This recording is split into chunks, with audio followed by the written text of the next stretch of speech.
இறால் பதப்படுத்தும் தொழிற்சாலையில் ஏற்பட்ட அமோனியா வாயு கசிவு காரணமாக 70 பேர் பாதிக்கப்பட்ட நிலையில் 7 பேர் உயிரிழந்த சம்பவம் பெரும் அதிர்ச்சி ஏற்படுத்தியிருக்கிறது. மேலும் பாதிக்கப்பட்டவர்கள் பல்வேறு மருத்துவமனைகளில் அனுமதிக்கப்பட்டு சிகிச்சை பெற்று வருகின்றனர். இவர்களில் 9 பேருக்கு தீவிர சிகிச்சை அளிக்கப்பட்டு வருவதாக தகவல்கள் கிடைத்திருக்கின்றன. அமோனியா வாயுவை தொழிலாளர்கள் சுவாசித்ததால் அவர்களின் உடலுக்குள் சென்று நுரையீரல் வீக்கம் ஏற்பட்டு மூச்சு திணறல், மயக்கம் ஏற்பட்டதால் தற்போது 7 பேர் வரை உயிரிழந்திருக்கின்றனர். பாதிக்கப்பட்ட மற்ற தொழிலாளர்கள் தற்போது பல்வேறு மருத்துவமனைகளில் அனுமதிக்கப்பட்டு சிகிச்சை அளிக்கப்பட்டு வருகிறது. தொழிலாளர்களில் பெரும்பான்மையானோர் பெண்கள் என்று குறிப்பிடப்பட்டிருக்கிறது. சிறப்பு மருத்துவர்கள் மற்றும் சீனியர் மருத்துவர்கள் தற்போது பாதிக்கப்பட்டவர்களுக்கு சிகிச்சை அளிப்பதற்காக விரைந்திருக்கின்றனர். இந்த சம்பவம் குறித்து விசாரித்து அறிக்கை அளிப்பதற்காக 3 பேர் கொண்ட குழுவையும் முதலமைச்சர் விஜய் அவர்கள் அறிவித்திருக்கிறார். முதல் 24 மணி நேரத்தில் இடைக்கால அறிக்கையை சமர்ப்பிக்கவும், அடுத்த 3 நாட்களுக்குள் முழுமையான விசாரணை நடத்தி இறுதி அறிக்கை சமர்ப்பிக்கவும் முதலமைச்சர் விஜய் அவர்கள் உத்தரவிட்டிருக்கிறார். தற்போது இந்த மீட்பு பணியில் காவல்துறையினர் மற்றும் பேரிடர் மீட்பு படையினர் தற்போது இந்த மீட்பு பணியில் ஈடுபட்டிருக்கின்றனர். பாதிக்கப்பட்டவர்கள் பல்வேறு மருத்துவமனைகளில் அனுமதிக்கப்பட்டு சிகிச்சை அளிக்கப்பட்டு வருகிறது. வெண்டிலேட்டர் உதவியுடன் தற்போது ஸ்டான்லி, ராஜீவ்காந்தி அரசு மருத்துவமனைகளுக்கு பாதிக்கப்பட்டோர் தற்போது அனுப்பி வைக்கப்பட்டிருக்கின்றனர். இது தொடர்பான கூடுதல் விவரங்களுடன் நம்முடன் இணைகிறார் செய்தியாளர் லாவண்யா. வணக்கம் லாவண்யா, இது தொடர்பான விரிவான தகவல். வணக்கம் சிக்கந்தர். திருவள்ளூர் மாவட்டத்தில் பெரியபாளையம் என்ற இடத்தில் இறால் பதப்படுத்தக்கூடிய தொழிற்சாலையில் 70க்கும் மேற்பட்ட தொழிலாளர்கள் அமோனியா வாயு கசிவு காரணமாக மிகவும் கவலைக்கிடமாக மருத்துவமனையில் சேர்க்கப்பட்டிருக்கிறார்கள். அதிலும் குறிப்பாக 7 பேர் உயிரிழந்துள்ளனர் என்று தெரிய வந்திருக்கிறது. இந்த நிலையிலே அடுத்தடுத்து இருக்கக்கூடிய இந்த தொழிலாளர்களும் கவலைக்கிடமான ஒரு சூழலில் இருப்பதனை களத்தில் இருந்து நாம் பார்த்து கொண்டிருக்கிறோம். மேலும் இந்த மருத்துவமனையை சுற்றி நான் தற்பொழுது இருக்கக்கூடிய இடம் என்னவென்றால், திருவள்ளூர் மாவட்டத்தில் இருக்கக்கூடிய தனியார் மருத்துவமனையில் தொழிலாளர்கள் சிகிச்சைக்காக அனுமதிக்கப்பட்டிருக்கிறார்கள். அந்த இடத்திலிருந்து பார்த்து கொண்டிருக்கிறோம். தொழிலாளர்கள் மிகவும் கவலைக்கிடமாக இருக்கக்கூடிய அந்த காட்சிகளை எல்லாம் பார்க்க முடிகிறது. மேலும் பலத்த போலீஸ் பாதுகாப்பு போடப்பட்டிருக்கிறது. அமைச்சர் குமார் இங்கு வருகை தந்திருக்கிறார். கும்மிடிப்பூண்டி மற்றும் திருவள்ளூர் மாவட்டத்தினுடைய சட்டமன்ற உறுப்பினர்கள் இங்கு வருகை தந்திருக்கின்றனர். மேலும் அந்த இறால் பதப்படுத்தக்கூடிய தொழிற்சாலையில் இருக்கக்கூடிய மிக முக்கியமான 2 பேரை கைது செய்திருக்கின்றனர். மேலும் முதலமைச்சர் இதனை குறித்து கேட்டறிந்து கொண்டதாகவும் தகவல்கள் வெளியாகி இருக்கிறது. இருப்பினும் இது ஒரு மிகப்பெரிய ஒரு அதிர்ச்சியை ஏற்படுத்தக்கூடிய ஒரு விஷயமாக இருக்கிறது. ஏனென்று கேட்டால் அதிக செறிவு கொண்ட அமோனியா வாயுவை சுவாசிக்கும் பொழுது நுரையீரல் உடனடியாக செயலிழக்கக்கூடிய அந்த வாய்ப்புகள் இருக்கிறது. கடுமையான நுரையீரல் சேதம் ஏற்படும்.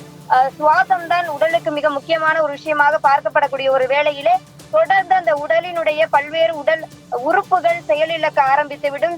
சுவாச செயலிழப்பு ஏற்படும். உயிரிழப்பு ஏற்படக்கூடிய அபாயங்கள் அதிகமாக இருக்கிறது. இந்த வகையிலே இந்த இறால் பதப்படுத்தக்கூடிய அந்த தொழிற்சாலையில் அமோனியா கசிவு என்ற ஒரு அலட்சிய போக்கு என்பதனை அனைவருமே கண்டித்து வருகின்றனர். இதனால் வடமாநில தொழிலாளர்கள் ஒரு 70க்கும் மேற்பட்டோர் இங்கு பாதிப்படைந்து இருக்கிறார்கள். இந்த தொழிலாளர்கள் மத்தியிலே கர்ப்பிணி பெண் ஒருவர் பாதிக்கப்பட்டிருக்கிறார். மேலும் குடும்பமாக வடமாநிலத்தவர்கள் தங்கி தமிழகத்தில் வேலை பார்த்து வருகிறார்கள். அந்த வகையிலே இங்கு சிறுவர் சிறுமியர் ஏதேனும் பாதிக்கப்பட்டிருக்கிறார்களா என்ற ஒரு விஷயம் மிக முக்கியமாக பார்க்கப்படுகிறது. நாம் களத்திலிருந்து தகவலை கண்டறிந்த வரையிலே சிறுமி ஒருவரும் பாதிக்கப்பட்டிருக்கிறார் என்று தெரிய வந்திருக்கிறது. மிகப்பெரிய ஒரு அச்சத்தையும் நெஞ்சை உருக்கக்கூடிய ஒரு விஷயமாக இருக்கிறது.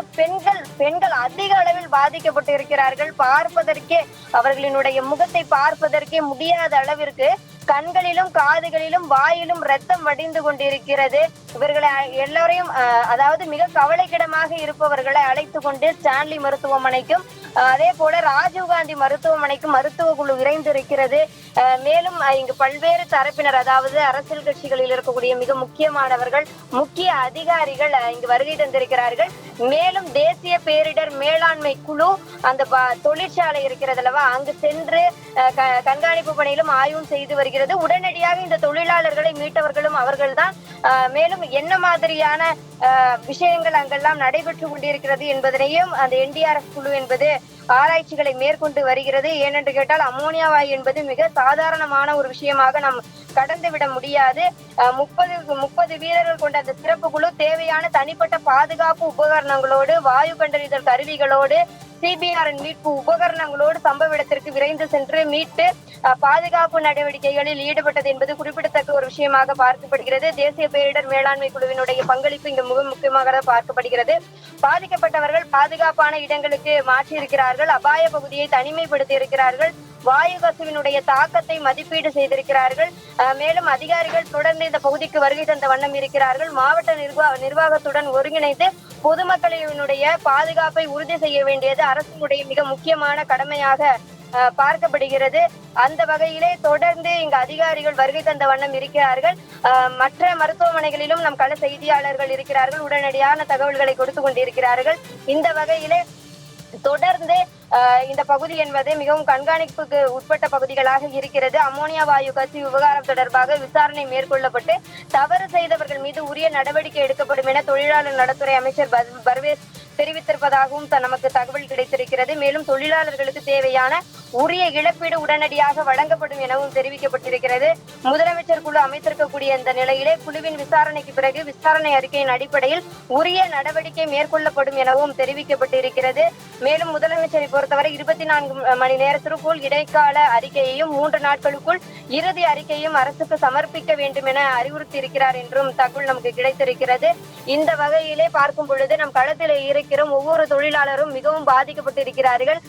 அந்த அமோனியா வாயு கசிவின் காரணமாக உடலில் இருக்கக்கூடிய அந்த தோள்கள் எல்லாம் சிதைந்து காணப்படுகிறது, ரத்தம் வெளியே வந்து காணப்படுகிறது. அவர்களினுடைய உருவம் அப்படி இருந்திருக்க வாய்ப்பே இல்லை. அவர்களே அப்படி நினைத்திருக்க முடியாத அளவிற்கு உருவ வேறுபாடு காணப்படுகிறது. கண்கள், முகங்கள், கால்கள் என அனைத்து உறுப்புகளும் வீங்கி இருக்கிறது. சுவாச பிரச்சனை காரணமாக இந்த நுரையீரல் அதிகமாக செயலிழந்து சுவாசம் இழந்து அவர்கள் இந்த நிலையை எட்டியிருக்க கூடும். அந்த வகையிலே அவர்களினுடைய அந்த உடல்நிலை என்பது மிக கவலைக்கிடமாக இருக்கிறது.